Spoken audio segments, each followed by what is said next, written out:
ఏపీలోని చిత్తూరు జిల్లా పలమనేరులో ఏసీబీ అధికారులు దాడులు చేశారు. పలమనేరు ఇరిగేషన్ ఆఫీసులో జరిగిన సోదాల్లో 13,000 రూపాయల లంచం తీసుకుంటూ రెడ్ హ్యాండెడ్ గా దొరికాడు సీనియర్ అసిస్టెంట్ అబ్దుల్ రజాక్.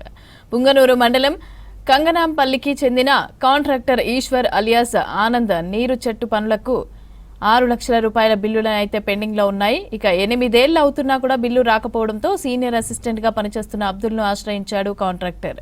బిల్లులు పెట్టాలంటే 15,000 రూపాయలు ఇవ్వాలని డిమాండ్ చేయక 13,000 ఇస్తానని చెప్పి ఏసీబీని ఆశ్రయించాడు. పక్కా ప్లాన్ తో డబ్బులు తీసుకుంటూ ఉండగా పట్టుకున్నారు ఏసీబీ అధికారులు.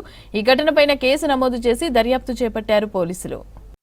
నీరు ప్రగతి ప్రోగ్రాం కింద చేసినటువంటి మంగళం విలేజ్కు సంబంధించి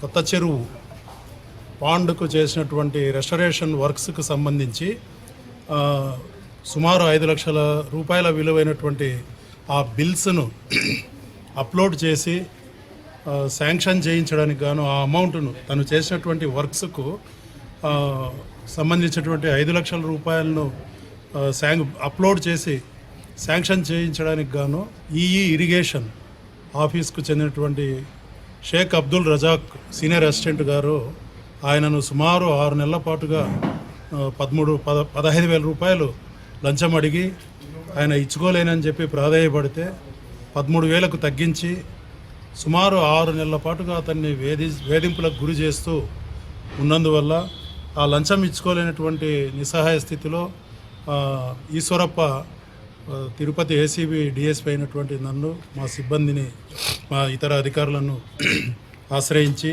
ఇరిగేషన్ ఆఫీస్ ముందు భాగంలో ఆయన ఈశ్వరప్ప దగ్గర నుంచి రజాక్ గారు లంచం తీసుకుంటూ ఉండగా 13,000 రూపాయలు ఆయన్ను రెడ్ హ్యాండెడ్గా పట్టుకోవడం జరిగింది.